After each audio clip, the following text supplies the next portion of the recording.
ईश्वर भेद दृष्टि यावत् पर्यन्तं तिष्ठति तावत् पर्यन्तं जन्म मरणादि रूप संसारः न निवर्तते तस्मात् कारणात् न जीव ईश्वरयोः न जीव ईश्वरयोः वेद बुद्धि स्वीकार्या ननु साहंकारस्य किंचिन्नस्य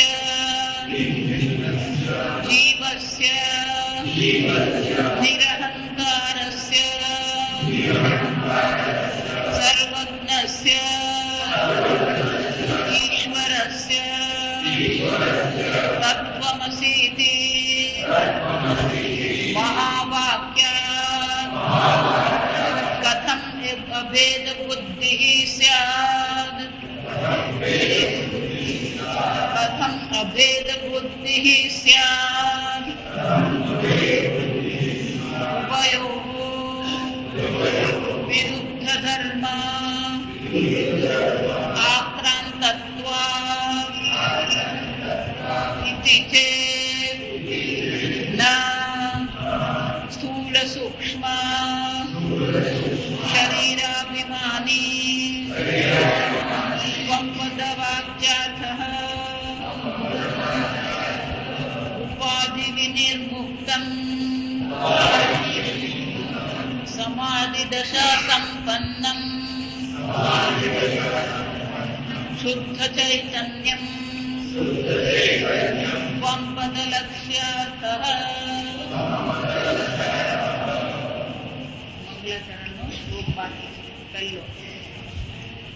वासुदेवेन्द्र योगीन्द्रं नत्वा ज्ञानप्रदं गुरुं मुमुक्षूणां हितार्थाय तत्त्वबोधो विधीयते। શંકરાચાર્ય જીવ અને ઈશ્વરની વ્યાખ્યા કરે છે. જીવ કોને કહેવાય?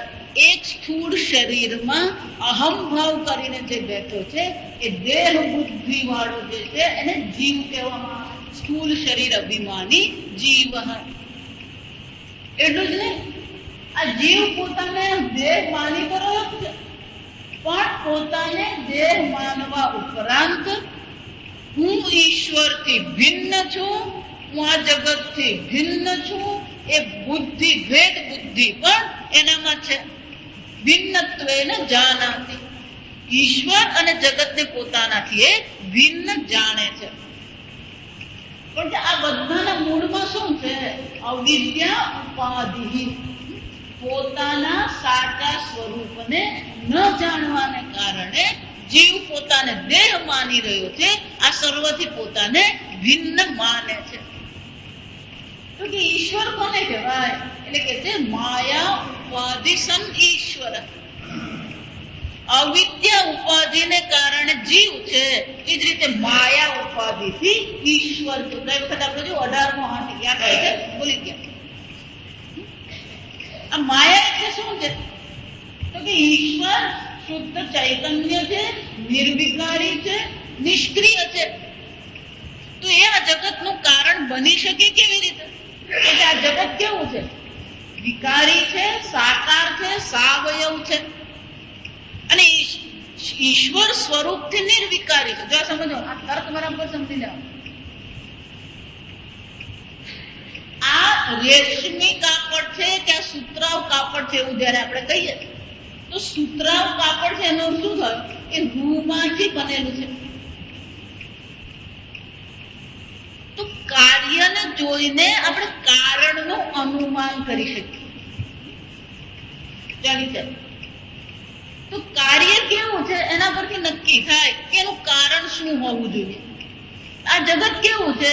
પરિવર્તનશીલ છે, વિકારી છે, અનિત્ય છે, સાવયવ છે. વિકારી હોવું જોઈએ, સગુણ હોવું જોઈએ, સાવયવ હોવું જોઈએ. પણ ઈશ્વર તો કેવો છે? નિર્વિકારી છે. અને એટલા માટે જે પેલું પ્રધાને 18મો હાથી ઉમેરી આપ્યો અને બધી ભાગ પાડી આપ્યા, એ જ રીતે અહીંયા ઘડી આ માયા ઉપાધિ છે. જો આ સમજ, આ ઉપાધિ શબ્દ સમજવા. ઘરે તો પેલો સ્ફટિક હોય, સ્ફટિક હોય એ નિરંગી છે, પારદર્શક છે. એની બાજુમાં જો હું લાલ ગુલાબ મૂકું તો સ્ફટિક કેવો દેખાશે? લાલ રંગનો દેખાય. તો સ્ફટિકના લાલ રંગ પણ સમજ, લાલ રંગ વાળો જે સ્ફટિક દેખાઈ રહ્યો છે એને માટે ઉપાધિ કોણ છે? આ ગુલાબ. ગુલાબને શું કહેવાય? ઉપાધિ. ઉપાધિ એટલે કે ઉપસામિત્ય, સ્થિત્વ, નજીક રહીને, પરેશુ એટલે બીજા પર, સ્વગુણ આધત્ય, કોઈક વસ્તુની નજીક રહીને પોતાના ગુણ બીજા પર આરોપિત કરે. આ ગુલાબ છે એ સ્ફટિકની બાજુમાં બેઠું છે, બેસીને શું કરે છે? પોતાનો રંગ જાણે કે સ્ફટિક પર આરોપિત કરે. એને ઉપાધિ કહેવાય છે. તો એ જ રીતે આ માયા ઉપાધિ. અને માયા શબ્દ શંકરાચાર્યજીનો નથી. જો સમજવાનું, આ જેટલા પણ વૈષ્ણવ લોકો છે ને એ લોકો શંકરાચાર્યજીનો વિરોધીઓ છે. અને એ લોકોને એક જ વાંધો છે, એ લોકો એવું નથી સ્વીકારતા કે શંકરાચાર્યજી અદ્વૈતવાદી છે. આ સમજ, એ લોકો એમ કે શંકરાચાર્યજી માયાવાદી છે. જો વિચાર, માયાવાદી નથી. માયાની ચર્ચા તો ભગવાન સ્વયં કરે છે. દૈવી એશા ગુણમયી મમ માયા દુરત્ય, ભગવાન સ્વયં જ કહે છે. મામેવ યે પ્રપદ્યન્તે માયામ એતામ તરંતિ તે. ઉપનિષદમાં પણ શ્વેતાશ્વતર ઉપનિષદમાં છે, માયામ તુ પ્રકૃતિમ વિદ્ધિ માયિનમ તુ મહેશ્વર. આ માયા પ્રકૃતિ છે. માયા કોણ છે? પ્રકૃતિ. પ્રકૃતિ એટલે કે પ્રકર્ષેણ કૃતિ યોગ્યત્વ પ્રકૃતિ. તો આ સંસ્કૃત ભાષા જો પકડીને તો જ અર્થ સાચો થાય. સમજ, નહીં તો પછી લોકો પોતપોતાની રીતે અર્થ કરતા. ગોડ, જો આ સમજો, આ એક બહુ જ વિચિત્ર અર્થ લોકો કરે. ભલે એનો મેળ, આ જો વિચાર, આ ગમે ત્યાંથી પેલો મેળ પાડી દે ને એનો અર્થ આવો કહેવાય. ગોડ એટલે કોણ છે? જી એટલે જનરેટર, ઓ એટલે ઓર્ગેનાઇઝર, ડી એટલે ડિસ્ટ્રોયર. આ બધું ગોઠવણ જ કરતા હોય. મેનેજમેન્ટ, એમ ફોર ધીસ અને એ ફોર ધીસ, અને આ બધું મગજમારી જ છે. આ તમને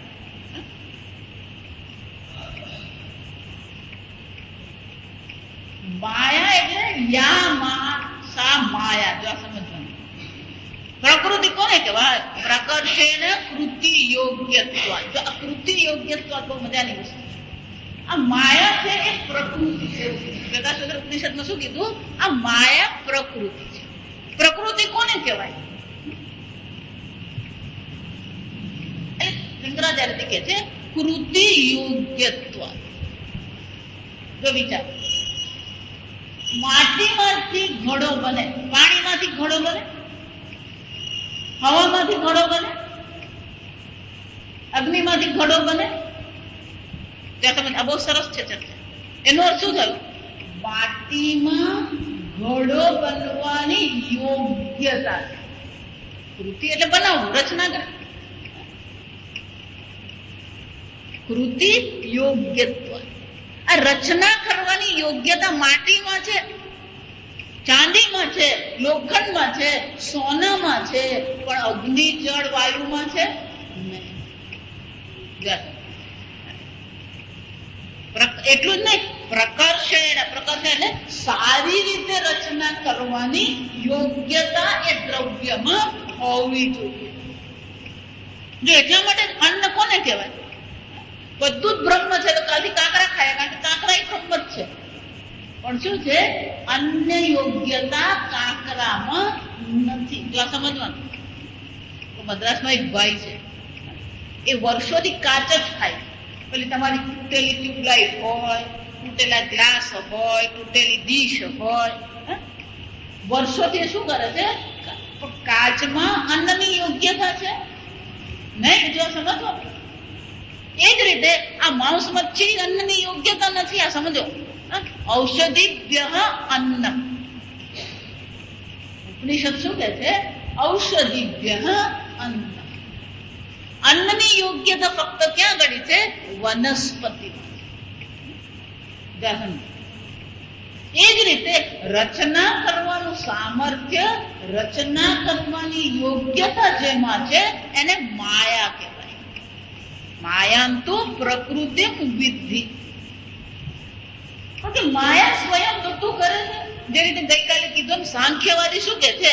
આ પ્રકૃતિ છે તે બધું જાતે જ ઉત્પન્ન કરે છે. આ પ્રકૃતિ 3 ગુણોની બનેલી. જો આ બધું આપણે સ્વીકારીએ, પ્રકૃતિ છે, પ્રકૃતિ આ સૃષ્ટિ કાર્ય કરે છે, 3 ગુણ વાળી છે, એ પણ આપણે સ્વીકારીએ. પણ જો પ્રકૃતિ ઉત્પત્તિ કેવી રીતે કરે છે?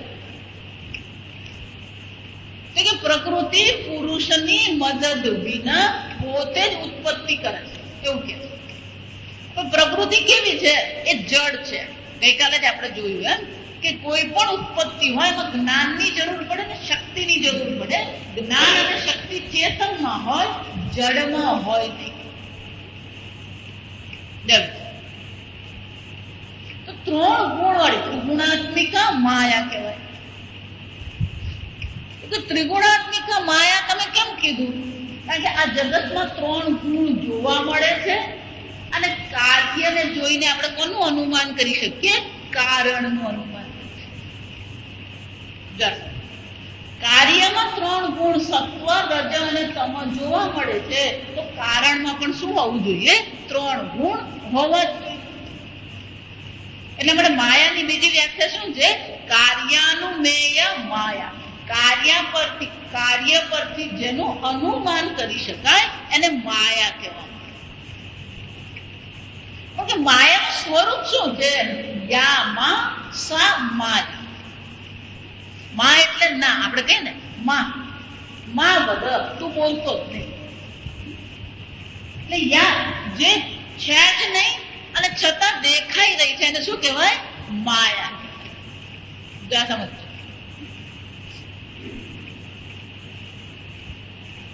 આ તમે કીધું નથી ને દેખાય, આ કઈ સમજાયું નહીં. તો એને માટે આપણું દ્રષ્ટાંત બહુ સરસ છે.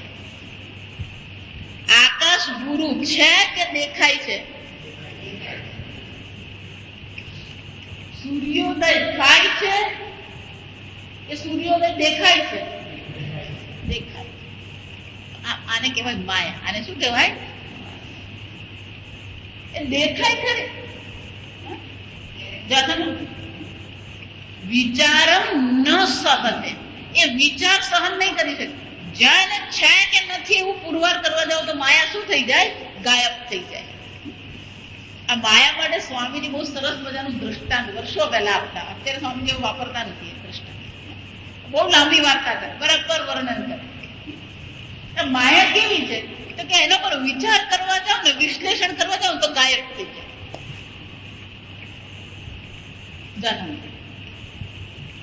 એક જગ્યાએ લગ્ન હતા.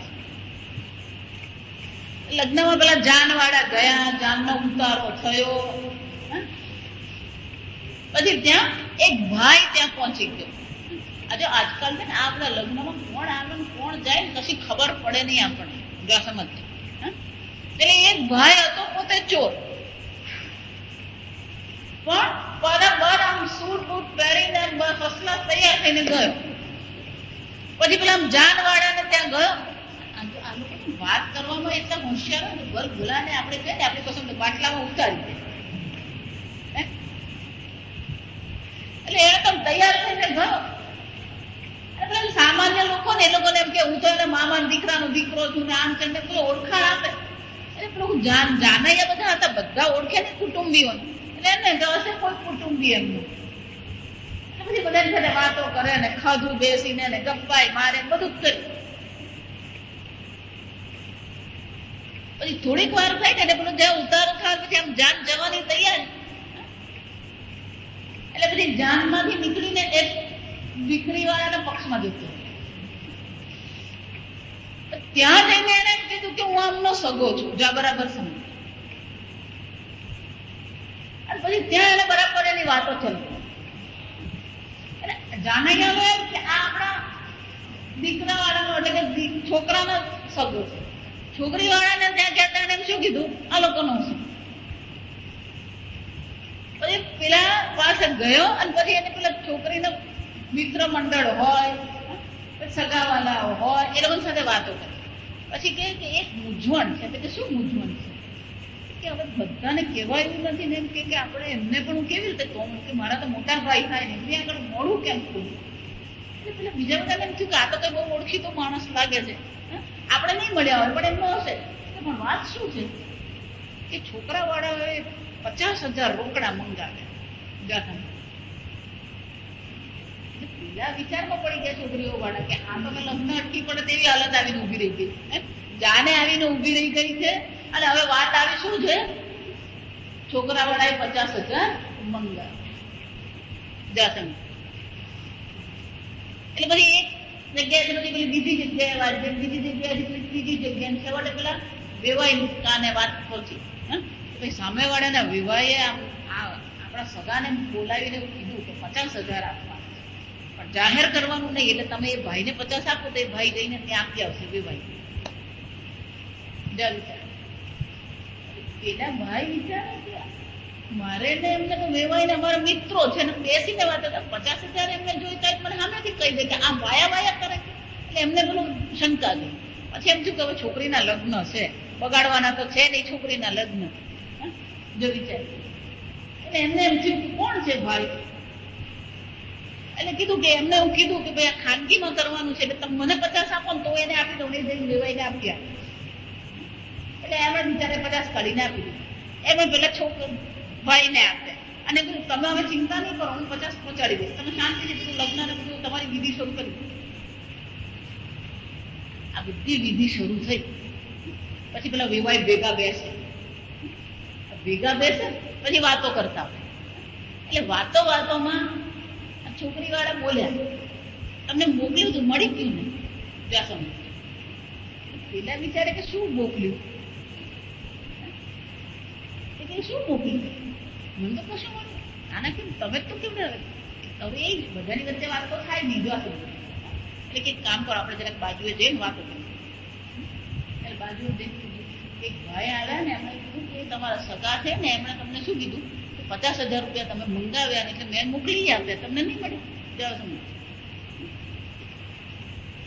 પેલો કે મારે ત્યાં ભાઈ આવ્યો તો એ કંઈક વાત કરતો હતો. જા તમે પછી બંને બાજુથી પેલી ઇન્કવાયરી શરૂ થઈ. ઇન્કવાયરી શરૂ થઈ પછી 2-4 જણાએ કીધું કે હા એક કાળા સૂટ વાળો હતો ખરો, પણ એટલામાં તો શું થઈ ગયું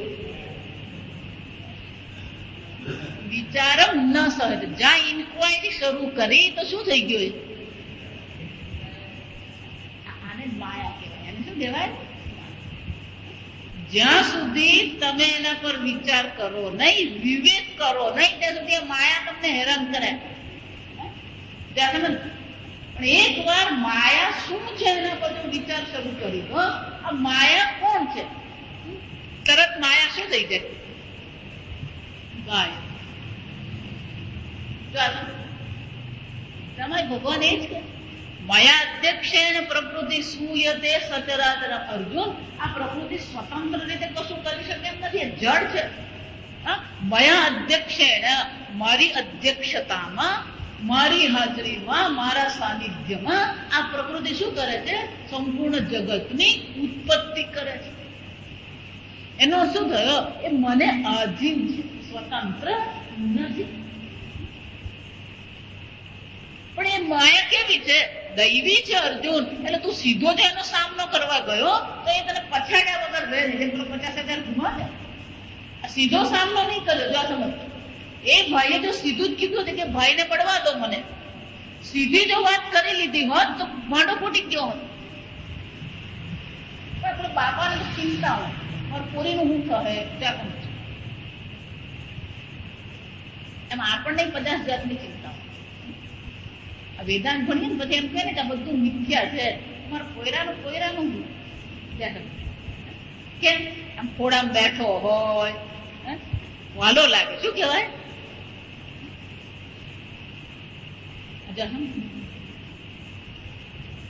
વિચાર નથી કરતા. અને વિવેક વિચાર જો આગળ આપણે જોઈ ગયા શંકરાચાર્યજી શું કીધું?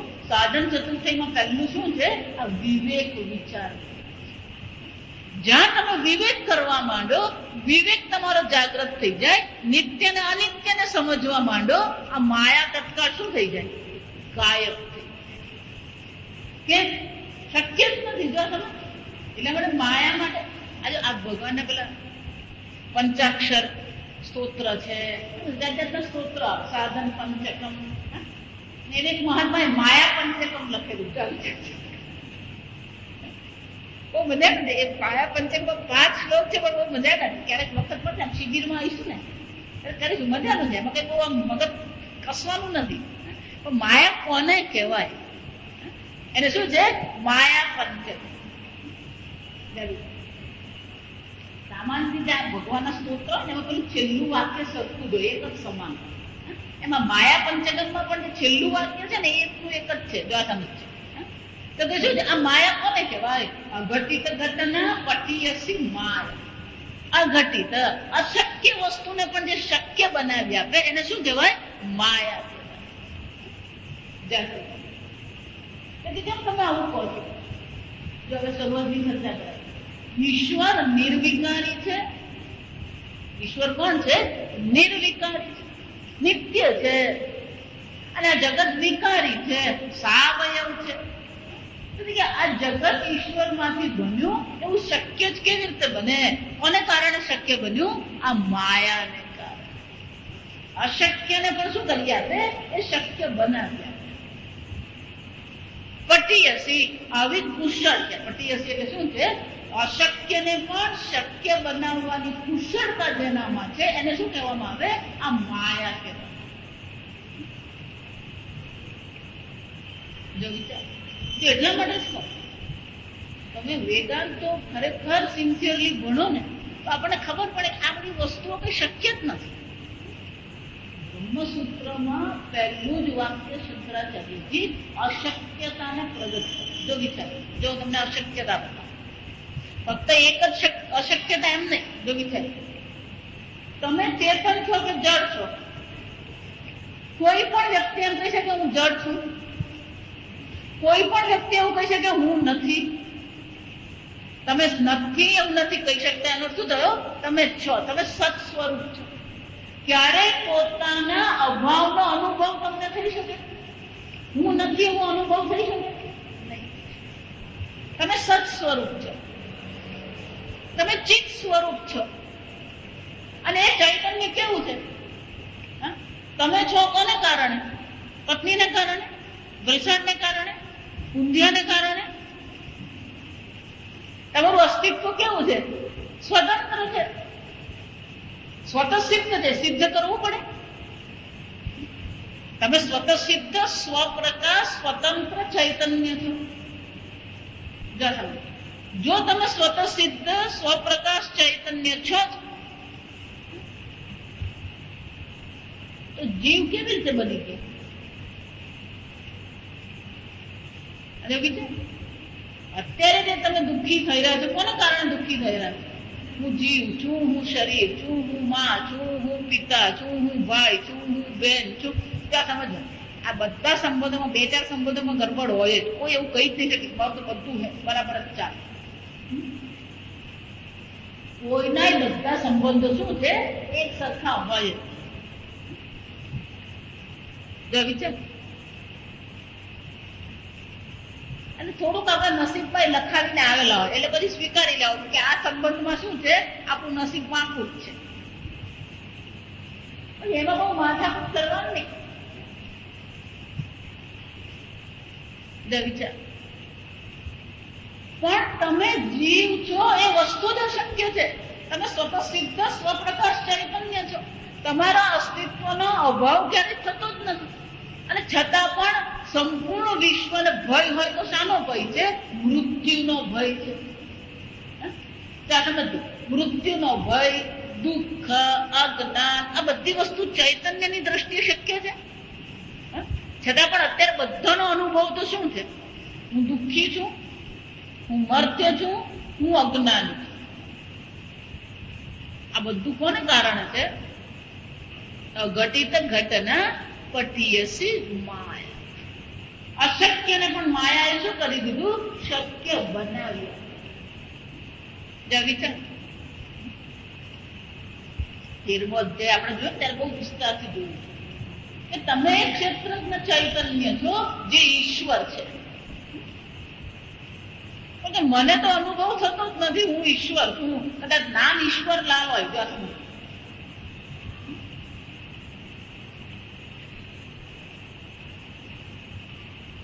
બધું કોને કારણે છે? અવિદ્યાને કારણે. વિચાર, ચૈતન્યમાં અવિદ્યા હોઈ શકે?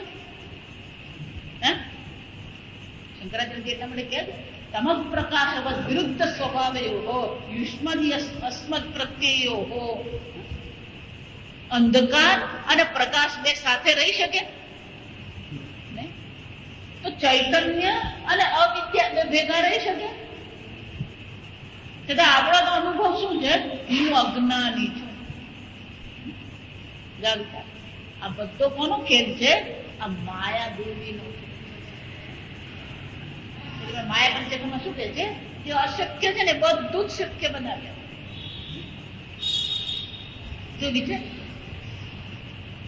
અશક્ય ને શક્ય બનાવે ને પછી એને સંસાર આખો ઉભો કરી આપ્યો. સંસાર તો ઉભો થઈ જ ગયો, પણ સંસારમાં પણ પાછું શું છે? પુનરપી જનનમ પુનરપી મરણમ પુનરપી જનની જઠરે. આ જન્મ નહીં, વિચારી જન્મ જન્મથી આ માયાના ચક્કરમાં આપણે શું કરતા રહીએ? ફરતા જ રહીએ. એટલું જ નહીં, આ બીજી વસ્તુ જો આજે બધી અશક્યતા તમને બતાવું. કોઈને પણ પોતાના મૃત્યુનો અનુભવ થઈ શકે? બોલે ખરો મરી ગયો. વિચાર, મૃત્યુનો અનુભવ તમને ક્યારે થયો છે ભૂતકાળમાં અને ભવિષ્યમાં થઈ શકશે? છતાં પણ ભય કોનો છે? કાલો જગત ભક્ષક. બધાને ભય કોનો છે? શિયાળાની રાત્રે ખાલી કૂતરું રડવું જ જોઈએ, વસ્તુ નહીં જોઈએ. પણ શું થાય?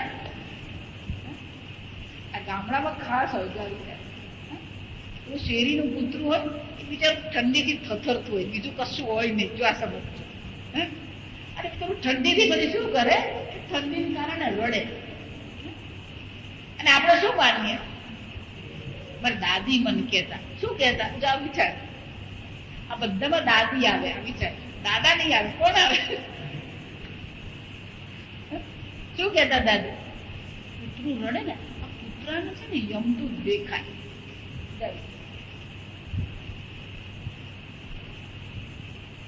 યમદૂત દેખાય એટલું જ નહીં, એનો અર્થ કે આપણી શેરીમાં યમદૂત આવ્યો. જો આ સમજ,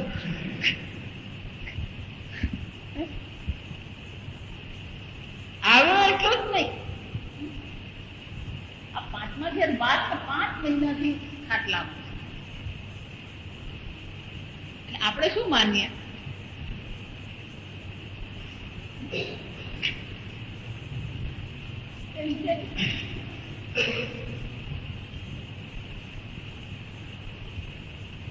ન જાયતે મ્રિયતે વા કદાચિત. ભગવાન શું કહે છે? કદાચ એટલે ક્યારેય તારું મૃત્યુ થયું નથી અને ક્યારેય તારો જન્મ થતો નથી. છતાં પણ બધા તો શું માને? પુનરપી જનનમ પુનરપી મરણ. આ બધો ખેલ કોનો છે? માયા. અજ અજ નિત્ય શાશ્વત અયમ પુરાણ. આત્મા કેવો છે? અજ નિત્ય છે. અને છતાંય બધાને ડર શાનો લાગી રહ્યો છે? મૃત્યુ. છતાં આપણને તો શું છે? બધાને એવું લાગે મારા જેવી સમસ્યા કોઈને છે જ નહીં, હું બહુ દુઃખી છું. આનંદ સ્વરૂપ આત્મા છે, નિર્વિકારી આત્મા છે, છતાં બધા પોતાને તો શું માની રહે છે? હું દુઃખી. જો આપણું દુઃખ છે ને આ સમજવાનું. ઊંઘે તો દુઃખ, નહીં ઊંઘ આવે તો શું છે? અમારા દાદી હતી, હંમેશા બધા દ્રષ્ટાંત મારા દાદી દ્રષ્ટા હતા. અમે બધા જેવા સ્કૂલે જઈએ ને એ નાઈ ધોઈને તૈયાર થયા હોય બધી સ્કૂલે જઈએ અમે લોકો, એટલે ઘરમાં પછી બા ને દાદી 2 જણા હોય. દાદી કશું કરવાનું નહીં એટલે ઊંઘી ગયા. 12:30 વાગે બાપુજી આવે એટલે પછી ભોજન કરે એમની સાથે. એ ભોજન કરે અને પછી બાપુજી કલાક અડધો કલાક આરામ કરે પછી ઓફિસે જતા. એટલે જમીને પાછું બરાબર પેટ ભરીને જમે એટલે પાછા ઊંઘી જાય. 5 વાગે અમે આવીએ એટલે અમે બધા સ્કૂલે કોલેજ ગયા ને ખટપટ શરૂ થાય ને એટલે બધા બેસે પછી બહાર હિંચકા. પછી રાત પડે ને એટલે કે ભાઈ મને તો ઊંઘ આવતી જ નથી.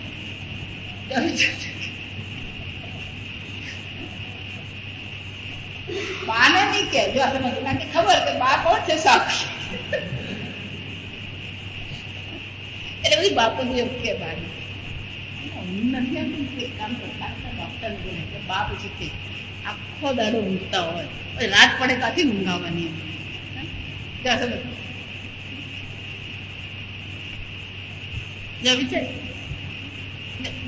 આપણા માટે તો તકલીફ છે અને ઊંઘ નહીં આવે એ આપણા માટે શું છે? તકલીફ. આપણને ખાવું તકલીફ છે. એમની મરચાની વાત તમે કેટલી વાર તમને છેવટે પછી કંટાળીને શું કરવાનું? પેલા ખલમાં 2 લવંગિયા મરચા મીઠું લઈને એમને ભૂટી શું કરી દેવાનું? પછી કોઈનો વાંક કઢાઈ નહીં એટલે શું કે આ હારા મરચાય હાવ ફિક્કા. વિચાર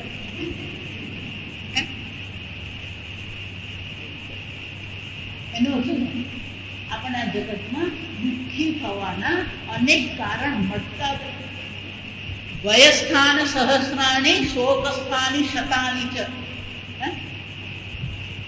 દિને દિને આવિશંતિ. આ મહાભારતનો શ્લોક છે. આ જગતમાં ભયસ્થાની સહસ્રાણી, હજારો સ્થાનો છે જે ભયના સ્થાન. શોક સ્થાને શતાની ચ, સેંકડો સ્થાનો શાના છે? શોક માટેના કારણો. દિને દિને આવિશંતિ મૂર્ખા. હા, પણ આ બધામાં કોણ પ્રવેશ કરે છે? આ ભયમુક્ત, આ ભયયુક્ત કોણ છે? શોકગ્રસ્ત કોણ છે? મૂર્ખા. હા, ન પંડિતા. હા, તે પંડિત છે, એ આત્માને જાણે છે, એ ક્યારેય ભયગ્રસ્ત થતો નથી, શોકગ્રસ્ત થતો નથી. એનો અર્થ શું છે? આ બધું રામાયણ શરૂ ક્યાંથી થાય? પોતાના સાચા સ્વરૂપને ઓળખતા. એને માયા કહેવાય. જો તમે બહુ વિચારો. આ દરેક શબ્દ પર અનેક ગ્રંથો લખાયા છે. તો માયા શું કરે છે? આચ્છાદનીયમ. માયા શું કરે? જ્ઞાનેન આવૃતમ જ્ઞાન. એ તમારા સાચા સ્વરૂપને શું કરી દે છે? આચ્છાદિત કરી દે. જેમ સૂર્ય વાદળ પાછળ ઢંકાઈ જાય એમ આ અજ્ઞાનથી, માયાથી તમારું સ્વરૂપ શું થઈ ગયું છે? ઢંકાઈ ગયું, આચ્છાદિત થઈ ગયું. અને પછી શું કરે છે? કર્તાહમિતિ મન્યતે. હું કરતા છું, હું ભોગતા છું. આ બધી રામાયણ અહીંયાથી જ શરૂ થયા. સમજવા, જ્યાં પોતાને કરતા ભોગતા માન્યા પછી શું થવાનું? બધા કર્મ, કર્મને કારણે જન્મ, જન્મને કારણે દુઃખ, દુઃખ. જન્મ થવો દુઃખ છે, આ સમજો. પણ આપણને તો એટલા મળે. આ બધા લોકો પેલી જન્મ તારીખ ઉજવે, વરસગાંઠ. વરસગાંઠ ઉજવવાની વસ્તુ નથી, દુઃખી થવાની વસ્તુ છે. સમજો. પણ આ માયાનો પ્રભાવ એવો છે. પેલો 70 વર્ષે શું કરે? વરસગાંઠ ઉજવે. જો આ વિચાર, છોકરાઓ શું કરે? બાપાની વરસગાંઠ ઉજવે. અને બાપા આમ ફૂલાતા હોય. 2 કિલો વજન બાપાનું વધી જાય. કેમ? મારા છોકરાઓ ભેગા થઈને શું કરી? મારી 70મી વરસગાંઠ ઉજવી. આ ઉજવવા જેવું છે. આ 70 વર્ષમાં તો કઈ ઉકાળેલું છે નહીં. નથી ભગવાન નામ લીધું, નથી મંદિરે ગયો. વિચારી દો 70 વર્ષ કેમ ગયા? વ્યર્થ ગયા. જ્યાં લગી આત્મ તત્વ ચિન્હ્યો નહીં ત્યાં લગી સર્વ સાધના જૂઠી. માવઠાની વૃષ્ટિ જેમ માનુષ દેહ એડે ગયો. જેમ માવઠાનું કમોસમી વરસાદ નકામો છે એમ મનુષ્ય દેહ પણ શું જાય છે? વ્યર્થ જાય છે. અને ઉજવે શું? ઉજવે 70 વર્ષ. જો વિચાર, 1 વર્ષ જીવનનું ઓછું થયું, અને એ ઓછું થયું એ ઉજવવાની વસ્તુ નહીં હોય. હિસાબ કિતાબ મેળવવાનો છે, જમા ઉધાર જોવાનું, કેટલું લીધું કેટલું આપ્યું. કેમ? જેટલું લીધું ને એ પછી આવતે જન્મે શું કરવું પડવાનું છે? એ આપવાનું જ છે.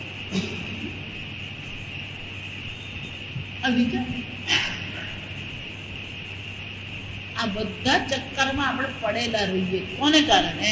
આ માયા. અશક્ય ને શક્ય બનાવી દે. જે નિત્ય આનંદ સ્વરૂપ છે, સચ્ચિદાનંદ સ્વરૂપ છે, એને શું બનાવી દીધો? અજ્ઞાની બનાવી દીધો, જન્મ મરણ વાળો બનાવી દીધો, વિકારી બનાવી દીધો. એટલું જ નહીં કે આ જો આ અશક્યતા ઘણી બધી છે સમજમાં, 1 ને 2 નથી. ભગવાન કહે છે તમે સર્વવ્યાપી ચૈતન્ય છો, પણ તમે પોતાને શું માની રહ્યા છો? આ યાદ રાખો. ચૂંટણી જાય ને એટલે પછી પેલો વિજય પામે એટલે પછી શું કે? જીતી ગયો, વિક્ટર, વી ફોર. એકાદ દુશ્મન તો હોય ટોળામાં ઉભેલો, એ ગોળી છોડે, ગોળી અહીંયાથી ગઈ તો શું કે? બચી ગયો. કેમ? આ હું છે, આ હું છે, આ હું. આમ તમે નિત્ય શુદ્ધ સર્વવ્યાપી ચૈતન્ય છો, પણ એ ચૈતન્ય અત્યારે શું થઈ ગયું? એક દેહમાં મર્યાદિત ચૈતન્ય બની. મૃત્યુ એટલે કાળતઃ તો મર્યાદા આવી જ ગઈ, કાળતઃ પરિચ્છિન્નતા આવી જ ગઈ. દેશતઃ પણ શું થઈ ગયું? પરિચ્છિન્ન બની ગઈ. દેશતઃ કાળતઃ પરિચ્છિન્ન છો, વસ્તુતઃ પણ પરિચ્છિન્ન છો. હું મનુષ્ય છું, હું સ્ત્રી છું, હું માતા છું, હું પિતા છું. આમ બધું શું થઈ ગયું? જો વિચારી દો. આને પતન કહેવાય. આને શું કહેવાય? પતન. કે સચ્ચિદાનંદ બ્રહ્મ છે, એ સચ્ચિદાનંદ બ્રહ્મની હાલત શું થઈ ગઈ? એટલે રેતીમાં સોય શોધે ને એમ જીવનમાં આને સુખ શોધવું પડે. આને જીવ કહેવાય.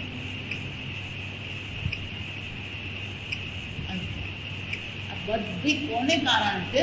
આ ઘટિત ઘટના પટીયસી માયા. આ માયા બધું જ કરાવે. અને ભગવાન કહે છે ઈશ્વર સર્વભૂતાનાં હૃદ્દેશે અર્જુન તિષ્ઠતિ. અર્જુન, હું તો સર્વના હૃદયમાં હાજર જ છું, પણ મારા પર કોઈ નજર કરતું નથી. કેમ? ભ્રામયન સર્વભૂતાની યંત્ર રૂઢાની માયા. આ મારી માયા દ્વારા બધાને શું કરું છું? પેલી કઠપુતલીની જેમ નચાવું. અને બધા શું કરતા રહે? જો વિચાર.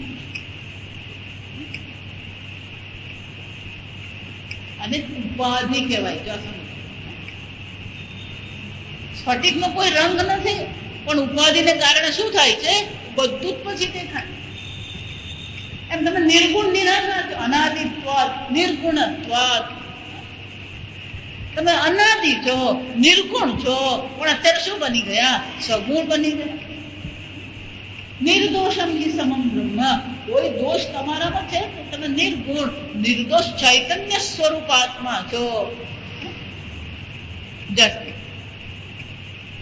લઈ શંકરાચાર્ય સુંદર ચર્ચા કરતા છે કે માયા ઉપાધિને કારણે આ ઈશ્વરને આપણે જગત કારણ કહીએ છીએ.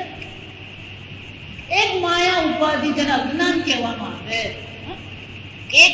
એક જીવની દ્રષ્ટિએ શું કહેવામાં આવે? અવિદ્યા. સંપૂર્ણ જગતની દ્રષ્ટિએ શું કહેવામાં આવે? માયા કહેવામાં આવે. સમષ્ટિ ઉપાધિને કારણે એને માયા કહેવાય, વ્યષ્ટિ ઉપાધિને કારણે એ અવિદ્યા કહેવાય. અવિદ્યા ને માયા તે નથી સમજવાનું.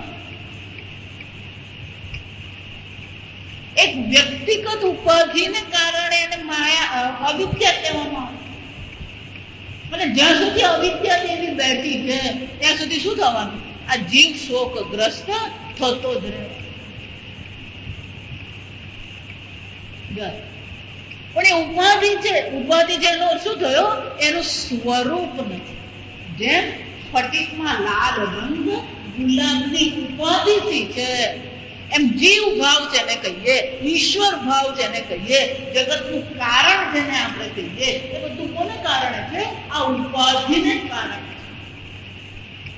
એટલે શંકરાચાર્ય કહે છે એવમ ઉપાધિ ભેદ જીવ ઈશ્વર ભેદ દ્રષ્ટિ. આમ આ ઉપાધિને કારણે શું થાય છે? જીવ અને ઈશ્વરની ઉપાધિના ભેદને કારણે જીવ પણ ખરેખર શું માની લે છે? આ ભેદ દ્રષ્ટિ એને માટે સત્ય બની ગઈ. ખરેખર ભેદ છે જ નહીં. જો સમજજો, આ ભેદ બુદ્ધિ જ આપણા દુઃખનું કારણ છે. જગત દુઃખનું કારણ નથી. આ સમજો. ભેદ દ્રષ્ટિ આપણને દુઃખી કરે, ભેદ દ્રષ્ટિને કારણે ભય છે. હું વારંવાર તમને એક દ્રષ્ટાંત આપું. તમે ટ્રેનમાં જતા હોય, દરેકે તમારે ઋષિકેશ જવાનું, તમે ટ્રેનમાં બેઠા, અહીંયાથી વલસાડથી તમે ચડ્યા, તમે 2 જણા છો, એટલે તમારી સીટ પર તમે જઈને બેસો, સામાન મૂકો. જ્યાં તમે સામાન મૂકો એટલે તરત આજુબાજુ શું કરો? જોઈ લઈએ આજુબાજુ કોણ છે. જો પેલો આખું પંજાબી કુટુંબ બેઠું હોય, તરત તમારા મનમાં શું આવી જાય? ગુજરાતી હોય તો અપનાવા. શું કહેવાય? અપનાવા. તો તમારા મનમાં ભય, અણગમો કોને કારણે છે? પંજાબીને કારણે કે ભેદ દ્રષ્ટિને કારણે? એક માથા વાળો છે, એના માથામાં શિંગડા નથી, એને 2 હાથ છે, 10 હાથ નથી, એને 2 પગ છે, છતાં પણ એ શું બની ગયું? ભયનું કારણ. એટલે ઉપરથી નીચે માપી લઈએ, પાછા શું થાય? આપણે બધા ડાયા ઉપરથી નીચે જોઈ લઈએ. કેમ? વેદ દ્રષ્ટિ. તૈત્રી ઉપનિષદ બહુ સ્પષ્ટ કે ઉદરમ અંતરમ કુરુતે તસ્ય ભયમ ભવતિ. ઉદ અલ્પમ અરમ અપી અલ્પમ અપી ભેદમ કુરુતે તસ્ય ભયમ ભવતિ.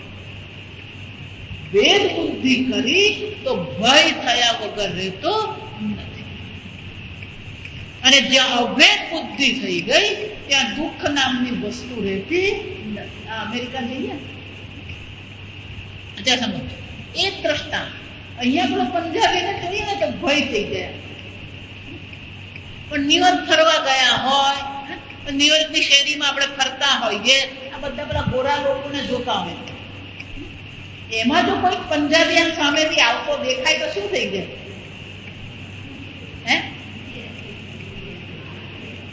આમ હિન્દી બોલવા તૈયાર છે, આમ રાત જો કે કા સામે આવી ઉભો રે, કેસે હો ભૈયા, ભાઈઓ થઈ જાય. કેમ? અભેદ બુદ્ધિ. શું કહેવાય એને? અભેદ. કેમ? એ ભારતીય છે, હું પણ કોણ છે? આમ તમને જે ગમે છે એ શું ગમે છે? ભેદ બુદ્ધિ ગમે છે કે અભેદ બુદ્ધિ ગમે છે? અભેદ બુદ્ધિ. પણ અત્યારે આપણી હાલત શું છે? જો વિચારી આપણે ભેદ બુદ્ધિમાં જીવીએ એટલે શંકરાચાર્યજી કહે છે યાવત પર્યંતમ ભેદ દૃષ્ટિ, જ્યાં સુધી આ ભેદ દૃષ્ટિમાં તમે બેઠા છો તાવત પર્યંતમ જન્મ મરણાદિ રૂપ સંસાર ન નિવર્તતે. જો વિચાર, જ્યાં સુધી આ ભેદ દ્રષ્ટિ કરીને તમે બેઠા છો, અને ભેદ દ્રષ્ટિ કોને કારણે છે? ઉપાધિને કારણે. આમ જ્યાં સુધી તમારી દ્રષ્ટિ ઉપાધિ પર છે, ઉપાધિના ગુણ દોષ પર છે, ઉપાધિની વિશેષતા પર છે, ઉપાધિમાં વિશેષતા ઉમેરો કરવા પર છે, જો સમજો આ બધી વસ્તુ આવી જાય. ઉપાધિ પર દ્રષ્ટિ જ નહીં, ઉપાધિમાં પણ આપણે શું કરીએ છીએ? અનેક ગુણનો ઉમેરો કરીએ. તમે કોણ છો? જો સમજો હું વલહાડ નો, આ પહેલું છે. દેસાઈ, જો સમજો બીજું દેસાઈ આવે ને પછી બીજું શબ્દ ચાર્ટર્ડ એકાઉન્ટ. જો સમજો આ બધું શું થતું છે? હું વલસાડ નો, પછી એમાં હું દેસાઈ, પછી એમાં હું ચાર્ટર્ડ એકાઉન્ટન્ટ. આ બધું શું કરતા રહીએ? વિશેષતા. અને આપણે શું માનીએ છીએ? જેટલી વિશેષતા વધારે એટલો માણસ મહાન કહેવાય. જો વિચાર, અને સંસાર બુદ્ધિ કહેવાય. વિચાર, એનો અર્થ શું થયો? આપણી દ્રષ્ટિ ક્યાં ગઈ છે? ઉપાધિ પર છે, વિશેષતા પર. પછી એ વિશેષતા સમજો, ઉપાધિ ને બદલે પછી શું શબ્દ વાપરીએ? આ વિશેષતા. જો એટલા માટે તો આ મહાત્માઓના, હું હંમેશા પહેલેથી કહેતો, મહાત્માની આત્મકથા ક્યારેય નહીં વાંચવાની. કારણ કે આત્મકથામાં સ્વરૂપનું ચિંતન છે કે ઉપાધિનું ચિંતન છે? એ 12 કલાક સમાધિમાં બેસતા, આત્મા સમાધિ બેસે. જો વિચારી, જેટલો પણ વર્ણન હોય એ વર્ણન કોનું હોય? ઉપાધિની વિશેષતાનું હોય. અને પછી એ વિશેષતા મેળવવાનું આપણે પછી શું કરવા માંડીએ? તો તમે નિર્વિશેષ તરફ જઈ રહ્યા છો કે વિશેષતા તરફ જઈ રહ્યા છો?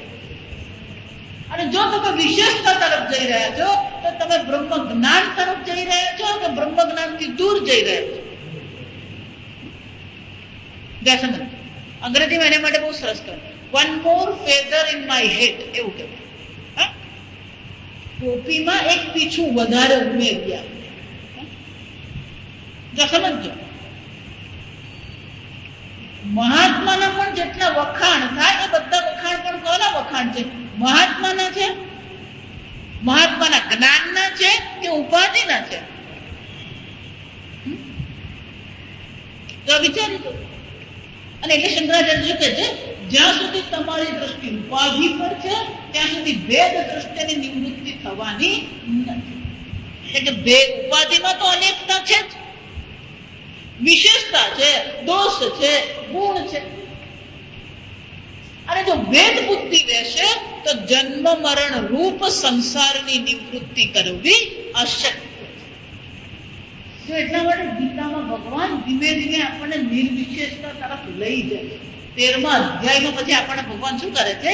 એ નિર્વિશેષતા પ્રગટ કરે. જો વિચાર, અવિભક્તમ વિભક્તેષુ, આ સર્વ વિભક્તોમાં, અનેકતામાં એ કોણ છે? એક અદ્વિતીય. સર્વેન્દ્રિય વિવર્જિતમ, સર્વ ઇન્દ્રિયોથી રહિત છે. સર્વેન્દ્રિય ગુણાભાસમ, પણ સર્વ ઇન્દ્રિયોને પોતપોતાના ઇન્દ્રિયોને પોતપોતાના ક્ષેત્રમાં પ્રવૃત્તિ કરવાનું સામર્થ્ય કોણ આપે છે? એ જ ચૈતન્ય આત્મા આપે છે. પણ સ્વયં કેવો છે આત્મા? ઇન્દ્રિયો રહિત, નિર્ગુણમ, ગુણભોક્તૃ છે, નિર્ગુણ આત્મા છે. જાણે કે ગુણ ભોગવી રહ્યો હોય એવું લાગી રહ્યું છે, પણ સ્વરૂપથી કેવો છે? નિર્ગુણમ, ગુણભોક્તૃ છે. અસક્તમ, કેવો છે? અસક્ત છે. ક્યાંય કોઈની સાથે સંગ કરતો જ નથી આત્મા. પણ આપણને બધું લાગી આવે. આપણને શું થાય? કોઈની નજરથી લાગી આવે ને કોઈ નજર નહીં કરે ને તોય લાગી આવે. અરે હું જોયું નહીં.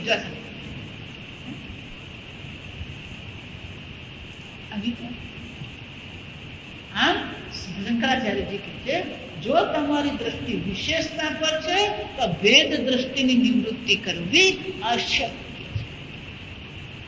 અને જો ભેદ દ્રષ્ટિ રહી ગઈ તો શંકરાચાર્યજી કહે છે આ જન્મ મરણ રૂપ સંસારની પણ નિવૃત્તિ નહીં. અને એટલે છેલ્લે શંકરાચાર્યજી કહે છે તસ્માત કારણાત, એ જ કારણથી જીવ ઈશ્વર્યો ભેદ બુદ્ધિ ન સ્વીકાર્ય, એ સ્વીકારવા યોગ્ય નથી. જો સ્વીકાર્ય એટલે શું છે? એ સ્વીકારવા યોગ્ય નથી. આ ભેદ દ્રષ્ટિ ક્યારેય સ્વીકારવી જોઈએ નહીં, એ સ્વીકાર કરવા યોગ્ય નથી. કેમ કે તમને પોતાને જ મંજૂર નથી. શાસ્ત્ર કહે છે એમ નહીં, શ્રુતિ કહે છે એમ નહીં, શંકરાચાર્યજી કહે છે એમ નહીં, પણ તમને જ આ ભેદ દ્રષ્ટિ પસંદ નથી. તમને જન્મ મરણ પસંદ નથી. અને એટલે અમને શંકરાચાર્યજી કહે છે એ ક્યારે સ્વીકારવી. આ ભેદ દ્રષ્ટિ જ આપણા દુઃખનું કારણ છે. અને જ્યાં સુધી ભેદ દ્રષ્ટિ છે ત્યાં સુધી શોકની પણ નિવૃત્તિ. જ્યાં સમજો ગીતાનો પ્રારંભ પણ ભેદ દ્રષ્ટિથી છે. જ્યાં સમજો ધૃતરાષ્ટ્ર એટલે ભેદ દ્રષ્ટિ. ધર્મ ક્ષેત્રે કુરુક્ષેત્રે સમવેતા વામકાહ પાંડવાહ. જ્યાં સમજ્યા ભેદ દ્રષ્ટિ. મારા અને પાંડુ પુત્રોએ શું કર્યું? વિચાર આપણને છે ને એવું લાગે બધા શ્લોક એ તો બધા સામાન્ય ને એમાં બધું ઘણું ભરેલું છે. ખાલી આ પહેલો શ્લોક છે ને એના પર 10 દિવસ પ્રવચન.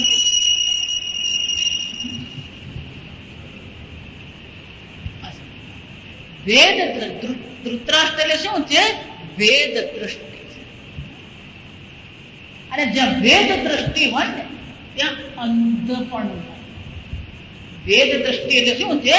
યોગ્ય દ્રષ્ટિ નથી, વિવેક દ્રષ્ટિ નથી. એટલે ધૃતરાષ્ટ્ર કોણ છે? અંધ છે, અવિવેકી, અવિચારી છે. આ અંધપણું પણ શું છે? આ ભેદ. જ્યાં સમજો બધું. ચક્ષુથી તો એ અંધ હતા જ, બુદ્ધિથી પણ કોણ હતા? અંધ હતા. ભેદ દ્રષ્ટિમાં બેઠા હતા. તો વિચારી દઉં, સંપૂર્ણ કુરુક્ષેત્રમાં બે જ વડીલ હતા, એક ભીષ્મ પિતામહ અને ધૃતરાષ્ટ્ર. અને ધૃતરાષ્ટ્ર જો અંધ હોય તો પછી એ કુરુક્ષેત્ર જે છે અથવા કુરુ વંશ જે છે એમાં કોઈનું કલ્યાણ થઈ શકે ખરું? જો વિચાર. અને ભીષ્મ પિતામહ વડીલ હતા પણ એમની બુદ્ધિમાં મર્યાદા હતી. જો એકની બુદ્ધિ અવિવેકજન્ય હતી, અંધ હતી. આ ભીષ્મ પિતામહની પણ એક મુશ્કેલી હતી કે મહાન હતા. જો સમજ, એમની મુશ્કેલી હતી એમની દ્રષ્ટિમાં પરિચ્છિન્નતા, અલ્પતા. ભીષ્મ પિતામહની દ્રષ્ટિ કેવી હતી? અલ્પતા. કેમ? કારણ કે એમણે એમના પિતાજીને પ્રતિજ્ઞા કરેલી હસ્તિનાપુરની હું રક્ષા કરીશ.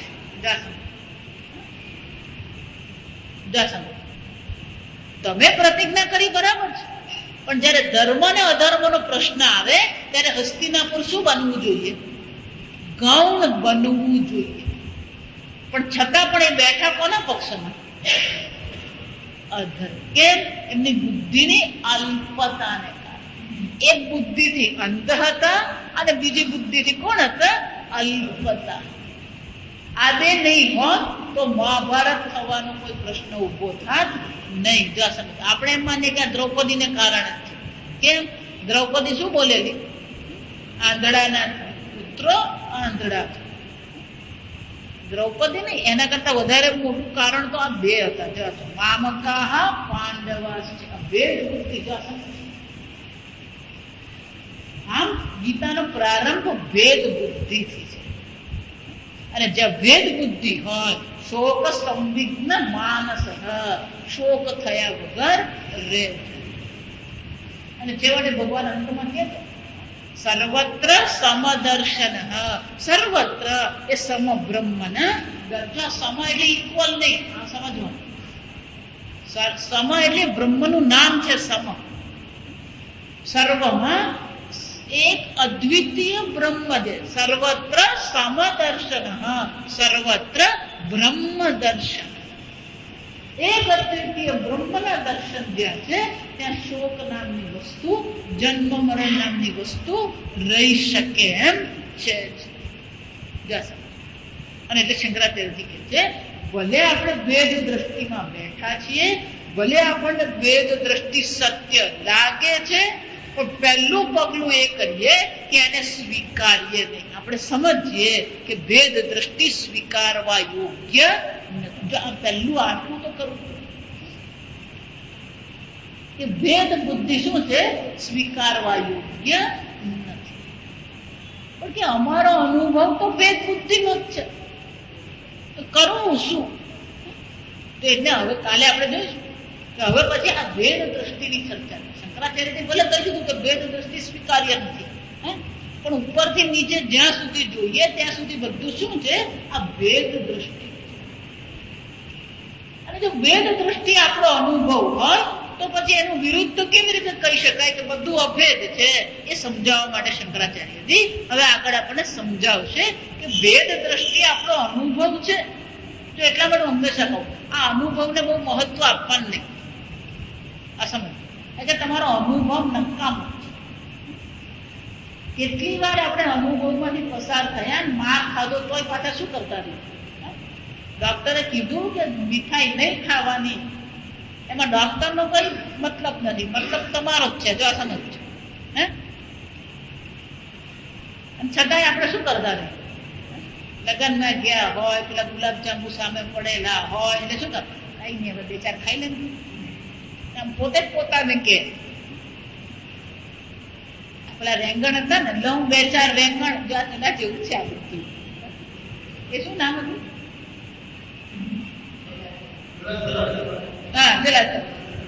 એ દલાતર વાળી જેવી હાલત છે. પાછું સામેથી શું કે 2 8 10 શંકરાચાર્યજી અભેદ દ્રષ્ટિની ચર્ચા કરે છે અને અભેદ દ્રષ્ટિ શું છે આપણને સમજાવે છે. આપણે કાલે ઓમ સ્વસ્તિ પ્રજાભ્યઃ પરિપાલયન્તાં ન્યાયેન માર્ગેણ મહિં મહીષાઃ ગોબ્રાહ્મણેભ્યઃ શુભમસ્તુ નિત્યં લોકા સમસ્તા સુખિનો ભવन्तુ કાલે વર્ષતુ પર્જન્યઃ પૃથ્વી સસ્ય શાલિની દેશોऽયં શોભરહિતઃ બ્રાહ્મણા સन्तુ નિર્ભયાઃ ઓમ સર્વેષાં સ્વસ્તિર્ભવતુ સર્વેષાં શાન્તિર્ભવતુ સર્વેષાં પૂર્ણં ભવતુ સર્વે ભવન્તુ ભવતુ સર્વે ભવन्तુ સુખિનઃ સર્વે સन्तુ નિરામયાઃ સર્વે ભદ્રાણિ પશ્યन्तુ મા કશ્ચિत् દુઃખભાગ્ ભવેत् અસતો મા સદ્ગમય તમસો મા જ્યોતિર્ગમય મૃત્યોર્મા